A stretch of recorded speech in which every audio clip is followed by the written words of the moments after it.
ang iyong mga dalunggan kasing andaw na sa pagdawat sa pulong sa atong buhay na Diyos. Kailangan pa akong ginagawa atong dear Pastor James to give to us the Word of God and kindly give the Word of God a round of applause, please. Amen.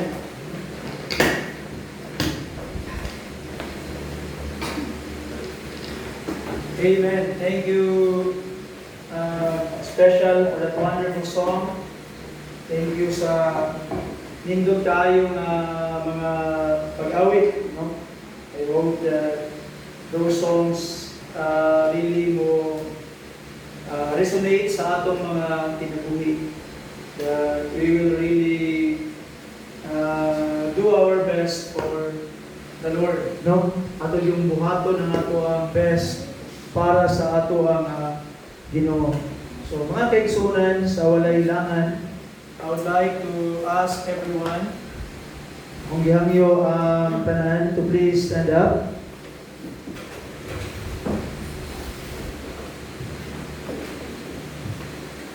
And kindly, if you have your Bibles with you, open your Bibles with me, mga igsuon, in the book of Genesis, chapter 32, and we will be reading verse 22 down to verse 32. And if you are there, kindly say amen. Amen.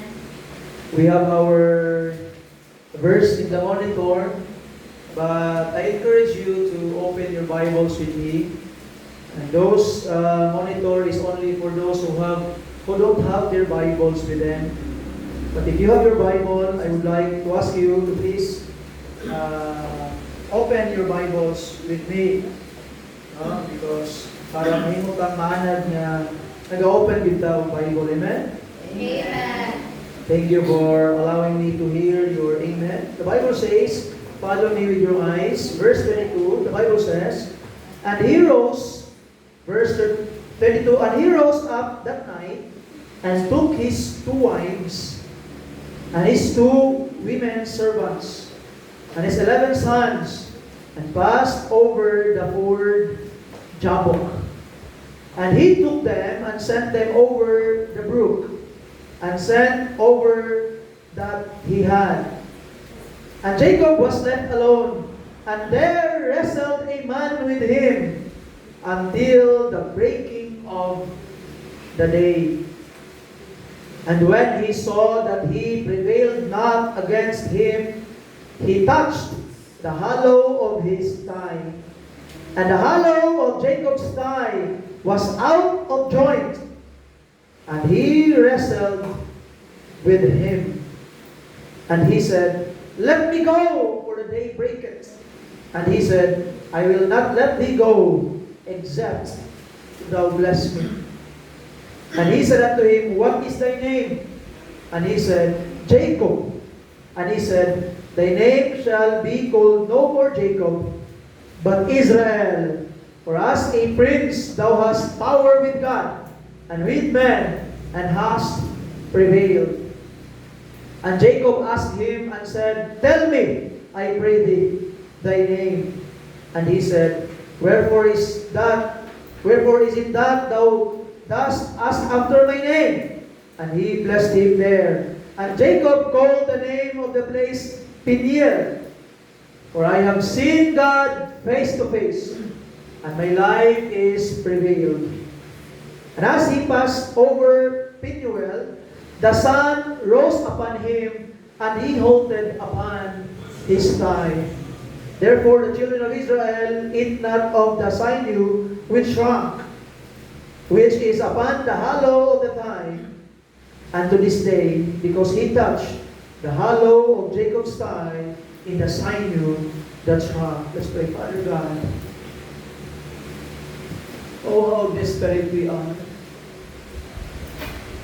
Because kung di ka matabang sa among Ginoo, what can we do? Lord, tonight I humbly ask your power to be upon us, your mercy to be upon us. Lord, please answer our prayers. And I pray, Ginoong Diyos, You'd strengthen the hearts of your people. Ilabi na yun itong mga nagluya gito. Ilabi na yun itong dunay mga trouble sa ilang mga kasing-kasing. Ilabi na yun itong Ginong Diyos ang dunay mga kasakit. Not only in their lives, but also to the church. Also with people. I pray, Lord, that you would heal our souls, heal our hearts, heal our spirits, Lord. Help us, Ginoo, that once again, the happiness, the joy that you once given us will be renewed day by day. And Lord, may the promise that you have told to the mouth of Paul, Matinuod, Ginoo, that though the outward man perish, but the inward man will be renewed every day, Lord. Please, Lord, renew the inward man every day. Because without the strength from you, Lord, maluya gid tabang, Lord, ang inhanglan mi sa imong tabang. In Jesus' precious name, Amen. Amen. Amen. I would like to entitle the message tonight, Desperate for God. Desperate for God. Genesis chapter 32, verse 22 down to verse 32. Desperate for God. Sa Genesis chapter 32, records the greatest turning point of Jacob's life. He entered the night as Jacob. And Jacob means deceiver, supplanter, mangingilad. And very ironic to me because the name James is derived from the name Jacob. My name is James. And I am pastor deceiver, pastor supplanter. I want to change my name to Israel. Kaning name nga Jacob, mga kaigsunan, is derived from, the name James in English is derived from Jacob or Jacob. That's why, mga kaigsunan, in the Old English or the Old Visayan Bible, na kanang Santiago, in the book of James, Santiago, but in other old translation, it is Jacobo. Because it is from Jacob, Jacobo. So, and that name means supplanter, deceiver. And Jacob, mga kaigsunan, the deceiver, entered the night as supplanter. Mangingilad siya. Supplanter siya. Kanabitang, someone who will take advantage. And he left the next morning as Israel. And Israel means the prince or a prince with God. A prince with God. He entered the night walking in his own strength. Kusgan siya. Mulakaw si Jacob, mindot siya baro. Maayo ang paglakaw ni Jacob, mga kaigsunan. But he get out from that night leaning kung nagakiang mga limping. Nagakiang si Jacob. Many believers have accepted Christ, yet they continue to live walking in their own strength, living in self-dependence. And just like Jacob, mga kaigsunan, niadto siya sa Jabok. We too, sometimes, God will bring us to our Jabok. And we will have a Jabok experience. Ako na ito, Kuya, magawin ko, mic ko. Pero magawin na lang ko. Pagkanta rin siya. Okay? Kani, pataas ko ngayon, kinabat. Check. Wala rin. Check. Okay, kinabat. Thank you. Okay? And ato makita, mga kaigsunan, that sometimes God will allow us to experience a Jabok experience like Jacob, where He breaks our self-confidence so that we will trust in Him completely. God transforms those who surrender to Him. Now let me give you some background sa story, mga kaigsunan, para ito aning masabtan. Jacob, 20 years ago, iyang gibiyaan ang iyang family kay nisibat siya sa ilahang panimalay tungod kay gusto siya patyon sa iyahang kambal. Si Esau na. O si Esau. Itong inakaon ng karang barbecue na Esau. O si Esau. Okay? Now si Esau, mga kaigsunan, is ang iyang birthright. First, giilog ni Jacob. The birthright. Nadawat ito ni Esau, kung okay lang ito ang Esau. And the time that their father Isaac or Isaac, tiguang na, di nakaklaro, nahalap na, the time that Isaac want to give blessings sa iyang mga anak. And si Rebecca, paborito man niya si Jacob. Si Jacob is a man of the house. Butabang sa buluhaton sa ilang balay. Unya si Esau, daw kambal sila, lahi sila kinaiya ni Jacob. Brusko si gitawag na Esau, man under the sun, hunter. Tungkol kay paborito man ni Rebecca si Esau, kasi Jacob, gusto niya na ang blessing from Isaac mahatag kang Jacob. Muna, kaya gigna niyang anak, wala imong igsuon, mag-ihaw ko kanding, paghimo ko venison, but it was not a venison, ang venison is karne man na siya sa usan. So, atong ilaro ng imong papa. Unya pagkauman, magsinina ka, sinina ni kuya nimo, unya butang ka diri og balahibo para pag-connect ni Isaac, abigit niya si Esau ka. To make the long story short, naangkon ni Jacob ang blessing na intended unta kang Esau. Now, may tabang mga kaigsunan, pagbalik ni Esau, initially, si Esau man ang giingnan sa Ginoo na tagaang blessing sa iyang papa. Pagbalik niya, parang anak akong venison pa, nagluto na ko. Kinsa ka? Ako na yung anak si Esau. Humanaman ako bata ang panalangin. Sige, panalangin lang ka, kaya hangyo magyod ka. Mahisubad ka ron ang imong kaliwatan, mahimong sulugon sa kaliwatan ni Jacob, aperting sa buwan niya. Nung batunglo man eh, din man yung blessing. To make the long story short, si Esau, perting so kung ang Jacob, na gusto na niya patyon si Jacob, and nakabantay si Rebecca, na pangipos, lakaw, adtos mananaram, adto sa akong igsuon, dito sa kapuyo. Pag mapugnaw-pugnaw ng panahon, okay na, balik na kadiri. Kay, para di na suko ang imuhang kuya sa imuha. But you know what happened? Huwag na nabalikan ni Jacob ang iyang papang, iyang mama nga buhi. Kung siyang maganda dito for 20 years. Naagyo yung mga consequences ng atong mga bad decisions, mga kaiso. Amen. That's why we need to really choose right.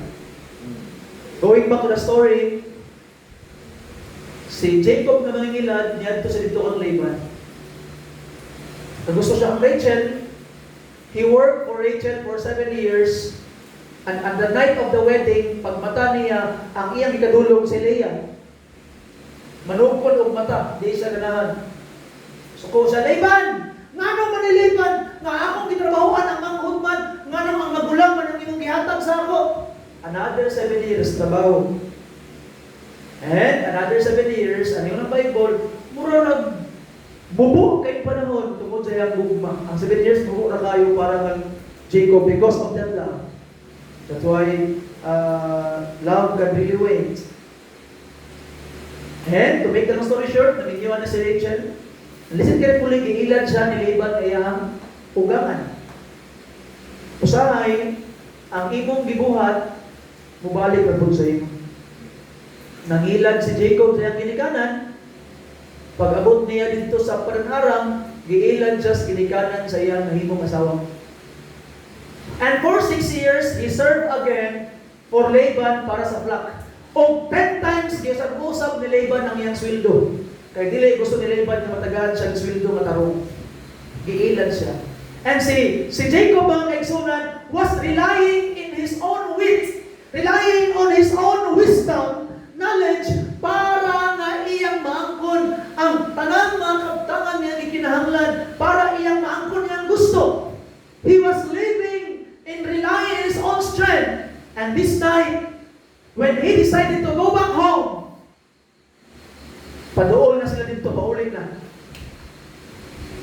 Niya ang nahitabo, mga kaigsunan,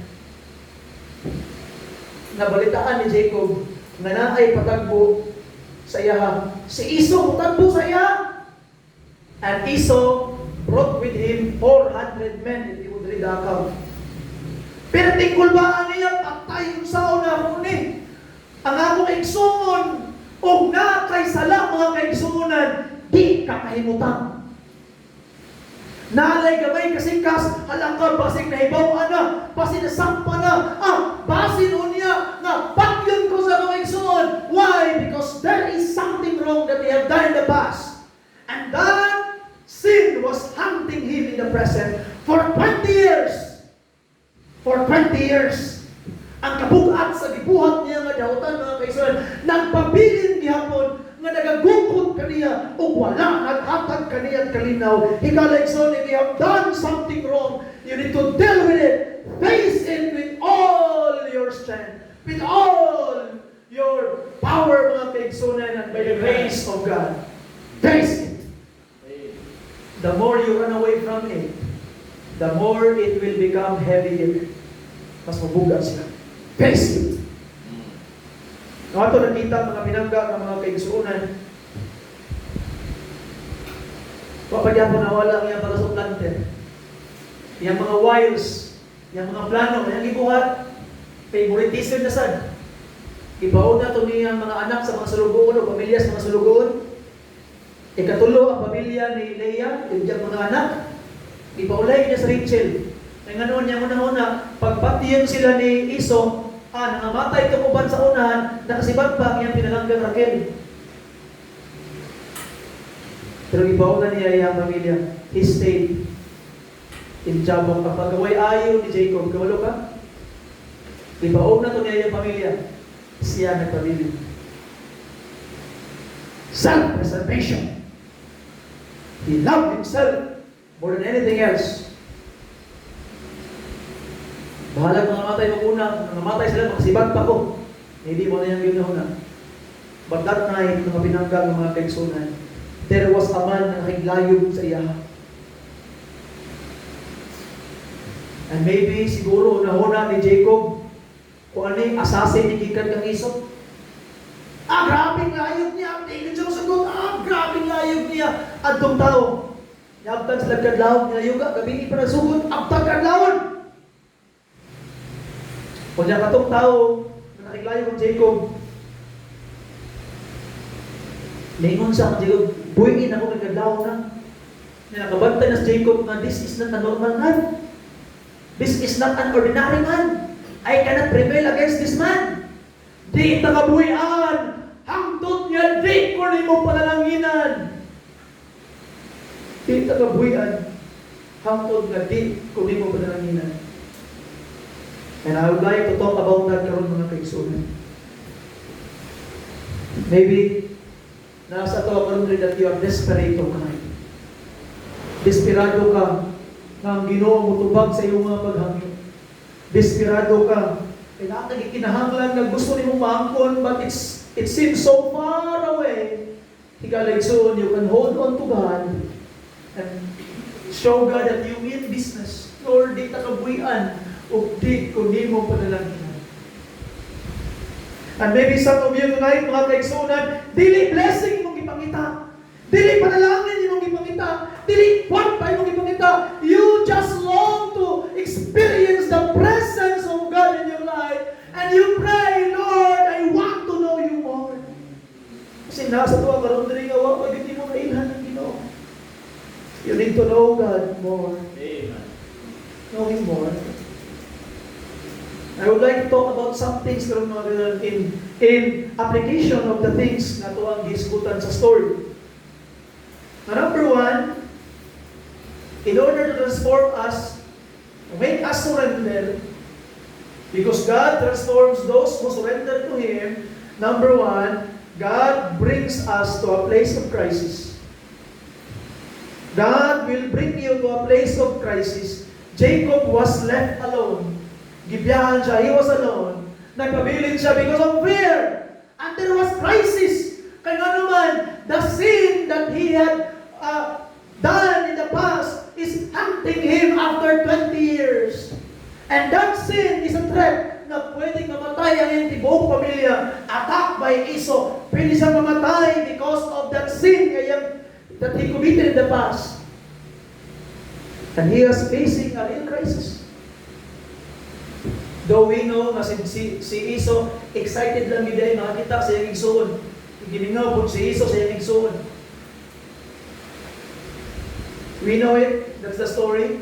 But, tanawa, ang intention ni Esau, na nung nakitagpo siya kang Jacob, giningaw siya.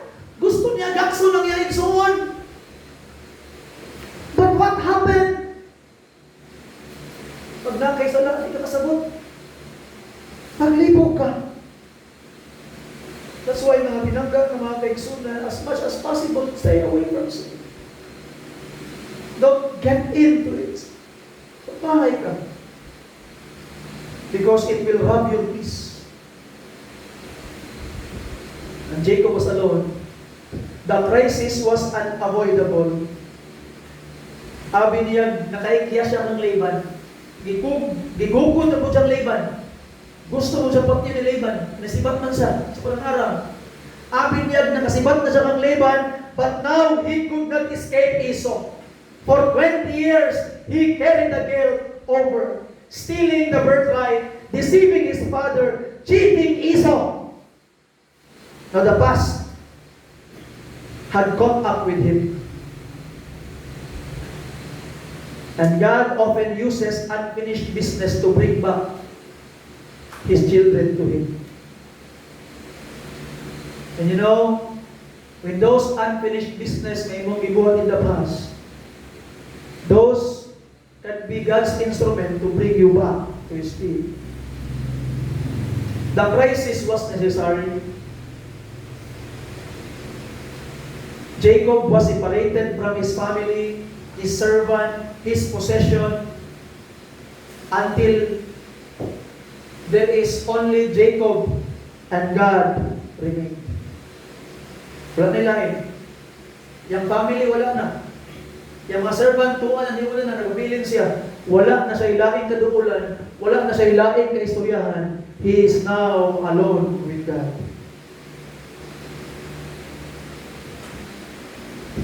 Why? As much as we love our family, but too much focus to them will distract us to God.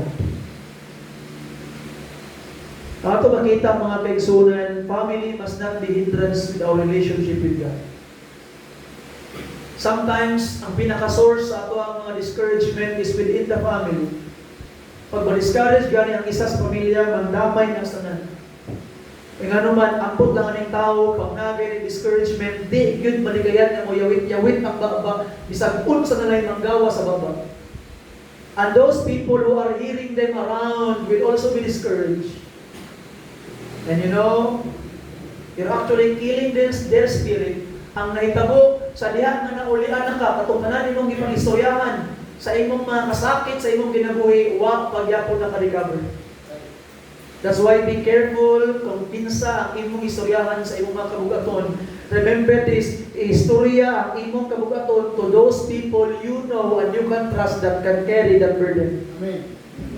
Dili sa yun na maminaw sa problema sa uban. Dili sa yun na maminaw sa mga rant sa uban. Dili sa yun na maminaw mga kaigsunan sa mga likramo, mga murmurings, mga kasakit sa uban. It's not easy. And sometimes, those people whom you shared your burden will be crushed with the weight of it. So be careful inside yung ingon. If you are a father or mother, be careful telling those burdens to your son, your daughter.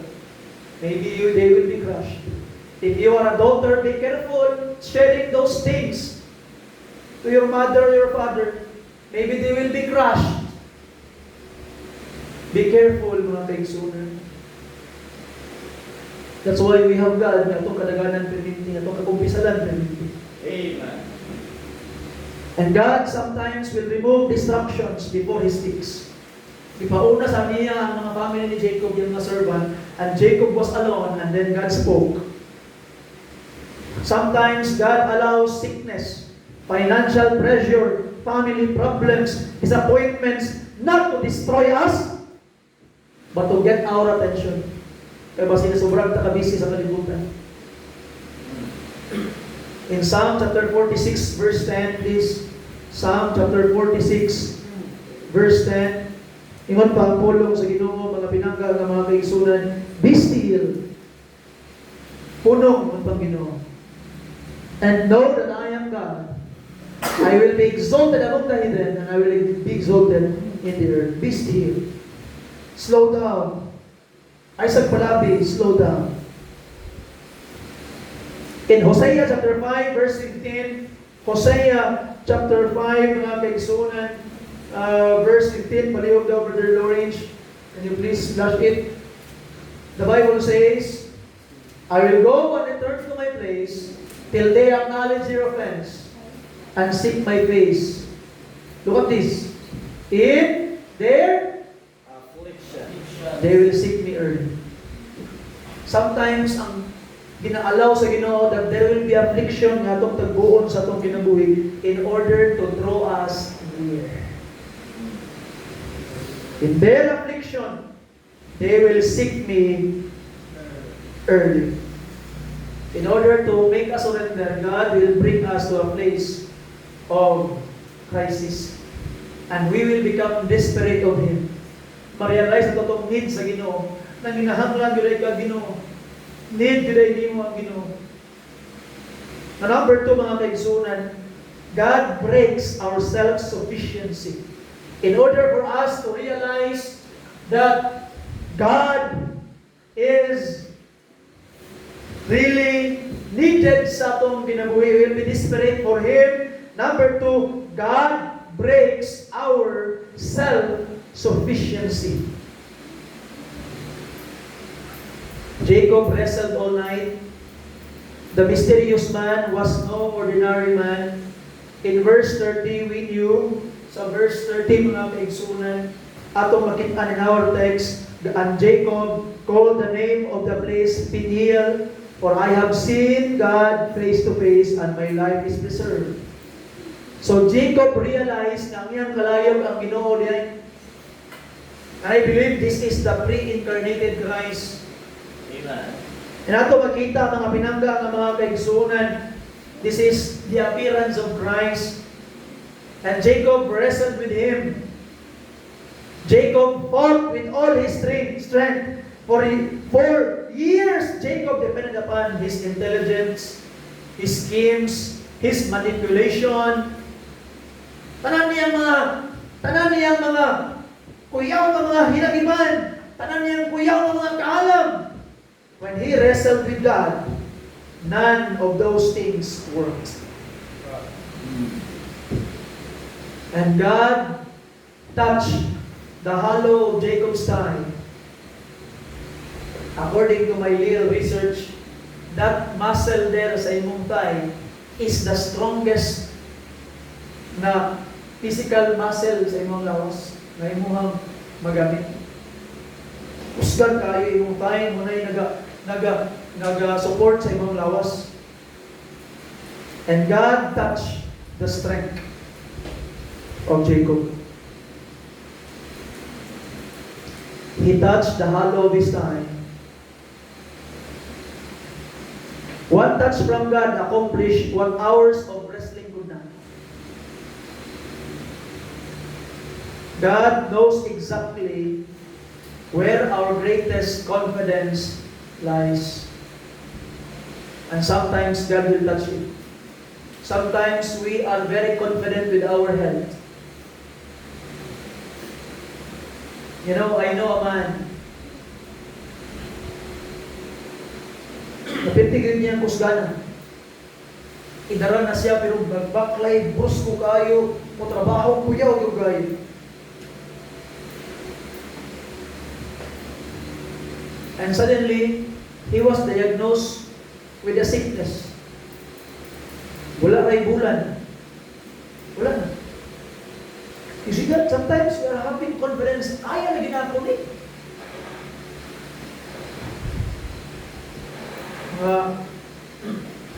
Paulan, makagulan. Kaubumba, magumba. Muna akong kinahang. Tambal, mga tambal. We have confidence that we can do it. But when God touched them, ma-realize ni mo, Lord, ang akong help, naroon sa ko. Amen. Sometimes God will touch our finances.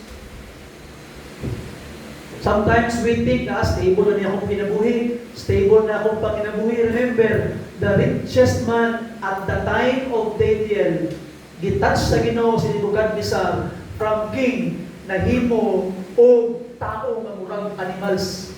Murag mananap. Natag-as na buko ni King Nebuchadnezzar. Nag-as niya ang balahibo. Nagkamang-kamang siya. Ikulong siya sa kulungan. From the richest man, the lowest of the low. Why? One touch of God. Sometimes, we are confident with our career. I'm smart, I have this career, I have this stable career. Sometimes, we are confident with our relationships. Na di gid mo biya sa ako ang kaningang mga tao until we realize we cannot live without God. Na ato makita ang mga pinanggal ng mga kaigsunan, do not put your confidence in man. Do not put your confidence in your money, in your business, in your career. Why? If God will touch those things, He will really cry. And let us echo what Paul said in 2 Corinthians chapter 12, verse 9, my grace is sufficient for thee, for my strength is made perfect in weakness. And a broken and contrite heart, God will not despise, according to David in 51:17 in the book of Psalms. So mga pinangga, si Jacob, iyang self-confidence, kato iyang mga scheming, kato iyang mga kuyaw, kayo mga ginabuhat, iyang mga plano, iyang kusog, gitouch sa Ginoo, nga naman, because God will destroy our self-sufficiency. Now we are down to number 3.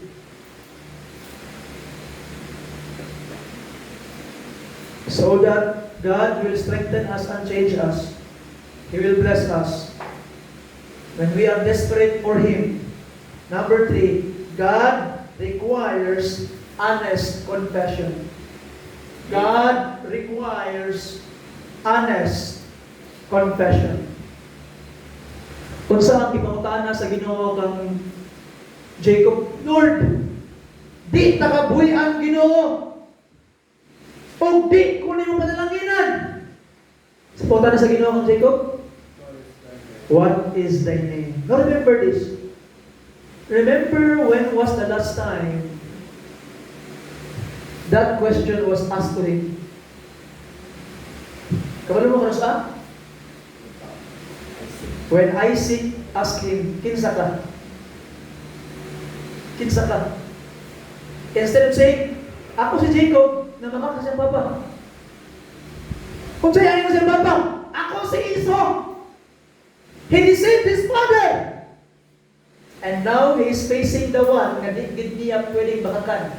Ang Ginoo na namutana, what is your name? Jacob, Lord, you got me, Lord.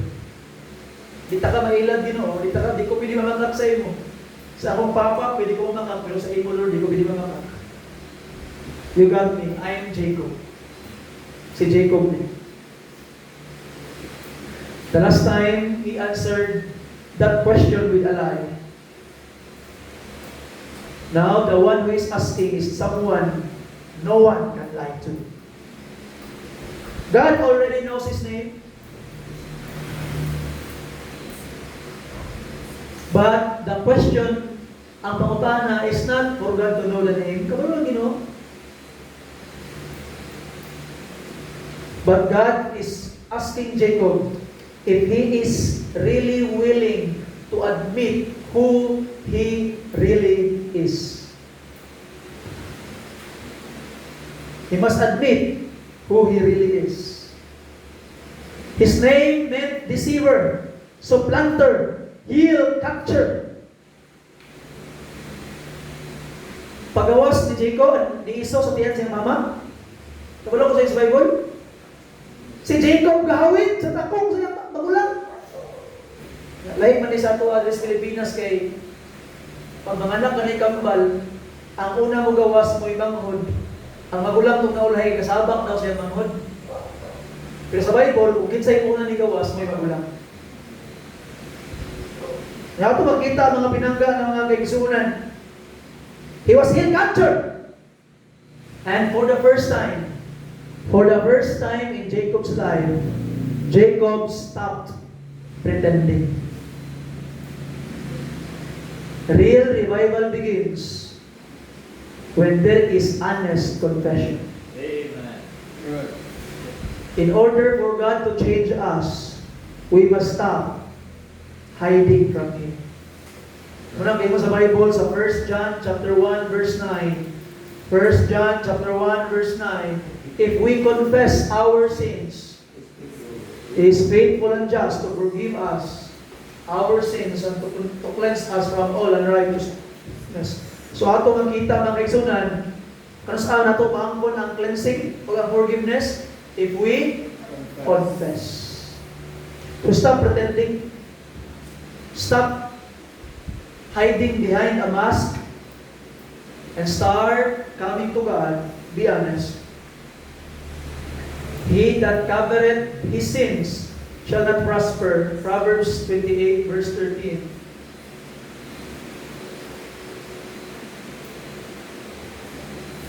Instead of blaming others, admit, Lord, I have sinned. Nakasala ko Ginoo, pasaylo ako. And number 4, mga pinangga ang mga kaigsunan, God gives us new identity.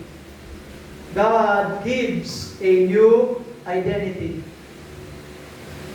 Naman pa sa Ginoo, thy name shall be no more Jacob, but Israel. Amen.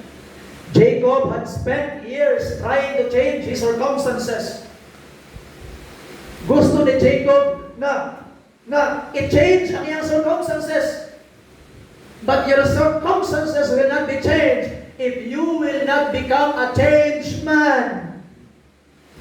Ato makita mga kaigsunan that God did not change the identity of the situation of Jacob. God did not change the circumstances of Jacob, but God changed the man. He changed Jacob. Sometimes, sa diha nga, nagatakbo ang problema, pagsulay ito ang kinabuhi, and we wanted to change places. Mubalhin kong lahing na lugar, mubalhin kong trabaho, mubalhin kong pamilya, mubalhin kong simbahan. Atong nakita mga kaigsunan, it is not the situation that needed to be changed, it's you. Amen. Ikaw ang kinahanglan na bago igsoon. You need to be changed. The same situation, the same Esau, the same 400 men. But Jacob was able to face the same situation na naghatag ng fear sa iya, not because this situation was changed, but because he was changed. Amen. So on, ask the Lord, Lord, change me. Now I cannot face this situation. I'm afraid to be failed. Lord, nahadlo ko Ginoo, but Lord, I know I can prevail by your grace. Change me. Pag-uot na sa Lord. And God will give you a new identity. His greatest victory came when he surrendered. Nakiglayog siya sa Ginoo. Wagin siya, nakiglayog siya. Why nahitabo sa niyang nakiglayog siya sa Ginoo? Naalay kabaguhan when he surrendered to God. Sometimes we need to stop struggling with God. Sometimes we need to start surrendering to Him. The Christian life is full of divine paradoxes. Because si Jacob, kunos siya naluya. Naluya man siya. Gitas man sa Ginoo yang tay. Naglimpi, nagkiyang-kiyang na siya. Mura na siya, pero nagkiyang-kiyang, nagana na siya malakaw.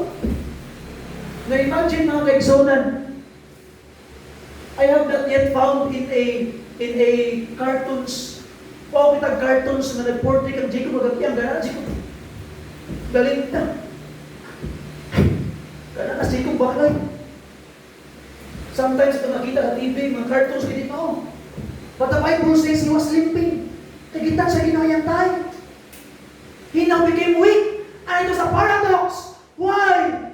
The time that he became weak, then he survived. And he was able to have the courage to face his brother. Sabihan, naluya siya. You know, sa Bible, mga kaisunan, ingon pa sa Matthew 16:25, for whosoever will save his life shall lose it, and whosoever will lose his life for my sake shall find it. A paradox. A paradox. We win by surrendering. We become strong by admitting our weakness. We live by dying to self. So mga pinangga ng mga kaigsunan, by the grace of God, let us have this new identity. Dili imong situation ang need na bago. Dili ang imuhang trabaho, imuhang eskwelahan, imuhang simbahan, imong bana, imong asawa, o kinsa ba ang kinahanglan ko? Ang kinahanglan mabago is you. You need to be changed by God. Amen. And number 5, and this is the number last mga kaigsunan, God lives a lasting reminder. God lives a lasting reminder. Now look at this in verse 30 to 32. Ang pulong sa Ginoo nagaingon, and Jacob called the name of the place Peniel, for I have seen God face to face, and my life is preserved. And as he passed over Peniel, the sun rose upon him, and he halted upon his thigh. Look at that. He halted upon his thigh. Nagakiyang-kiyang na siya. He was limping. Gatakiyang na si Jacob. And listen carefully. Jacob walked with a limp for the rest of his life. Every step reminded him that he is no longer living by his own strength. His limp is a testimony that that witness became the evidence of God's grace. Kada kiang niya, kada anak ni Jacob, Israel na siya, pangalan niya. Kada anak niya, madumduman niya. Kada kapoy, kaklay. Ay, Lord, mauni ang imong pahinumdum sa ako nga salig na ko tanan sa imo ha. Padayon ko ang bahalag layo akong baglayo. Kay mauni ang ebidensya sa Ginoo. Managsalig ko sa iya. Now, I would like to say this sa iyo mga kaigsunan. Listen kayo muli, paminawa ko yung pag-ayo. Look at me. Kanusa man nimo ibutang imong pagsalig sa Ginoo sa panahon ba nga piangan pa kaniya parehang Jacob? Maghulat pa ba ka nga piangan kaniya ayaw ka pagpatuo sa iya? Now listen carefully. Kung ipiangan sa Ginoo si Jacob, who became the father of the nation Israel, nga nung di man kaniya piangan kinsa man ka. You see? So be careful with the decisions you make. Be careful. Maybe God will try to teach you a lesson, piangan ka niya. God never wastes our brokenness. The scar becomes a message ato. Amen. And that wound, that piang became a witness. Nagkamatuod na si Jacob. Nagsalig na sa usog sa Ginoo. So ato makita mga pinangga, mga kaisan as I close, kung sa man nga matulunan ato ang maangkon sa mensahe karon. I hope makabili niya sa to. Number one, crisis is necessary. And God brings crisis to deepen our faith. Number two, God must break our self-reliance before He can fully use us. Number three, honest confession always comes before lasting transformation. Dapat dili ka parehang Jacob na mangingilad pa. Dapat mapareha ka niya, nag-admit na niya, Lord, I'm supplanter, I'm deceiver, Lord. That's me. Change me. Number four, mga kaigsunan, the greatest victories often come through surrender. Gipiangan just Ginoo in order to humble down Jacob. And maybe some of us need to stop struggling with God, stop wrestling with Him, start surrendering. Lord, kung saan ako magpildi, Ginoo, hindi na ako kakayang pildi yung Ginoo. Diyan ako na kaya, Ginoo, Lord. Surrender na ako. Hindi na ako i-focus na akong gusto. Surrender na ako, Lord. Imong gusto ay matuman. Change me. As I close, punta na imong kagalingon. Sama ni Jacob, nababangay mga unfinished business na imong ginahoy, na kinahanglan imong itama. Hangtod karon, nagasalig ba ba sa imong kaugalingong kusog? Are you willing to confess that tonight before God? Lord, mauni akong sala, Ginoo. Akong isumpong sa iyo, Lord. Mauni akong pagkadautan, Ginoo. Akong isulti sa iyo, Ginoo. Change me. Basta nakilayo pa ka sa Ginoo, Lord. Ayaw lang, Ginoo, Lord. Pagpadayon pa ko din, Ginoo. Basta nakilayo pa ka. Lord, God, soul surrender na. Amen. You need to have a Jabok experience. It is better to live with God, limping, following God, than to run without Him. Mahalag nagkiyang ka na sa Ginoo, isa nadagad ka, walang Ginoo. When Jacob lost the wrestling match, he finally won the victory that mattered most. When we surrender to God, we will never lose. We become who God intended us to be. So I hope tonight will be a night of surrender. Surrender to Him now. Kung saya, maybe some of us needs to be changed. Basta imong ginaampo ang imong situation ang ma-change. It's not necessarily your situation will be changed. After you will be changed. Come to God now. Have a Jabok experience. Paliw ko nito kita na.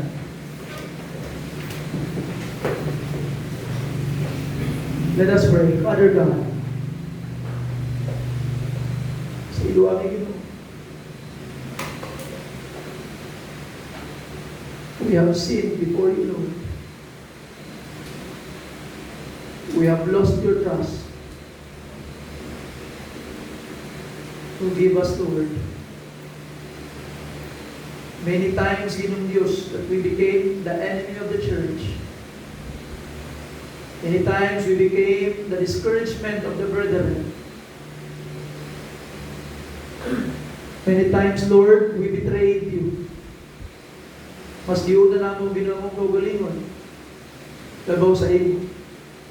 And many times, Lord, nagsalig mi sa mong kaugalingong kusog. Thinking na murag makasurvive mi nga wala ka. Lord, help us to have a Jabok experience. We need you, Lord, tonight. Bless these people as they come to you in prayer. In Jesus' name, amen. You look for a partner if you want, and you can pray alone. And talk to God mga kaigsunan. Istoryahan ninyo ang Ginoo.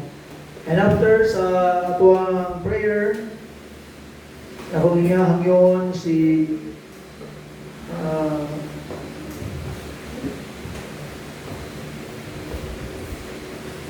Brother Clement, para sa closing prayer afterwards. Kunya, palihog.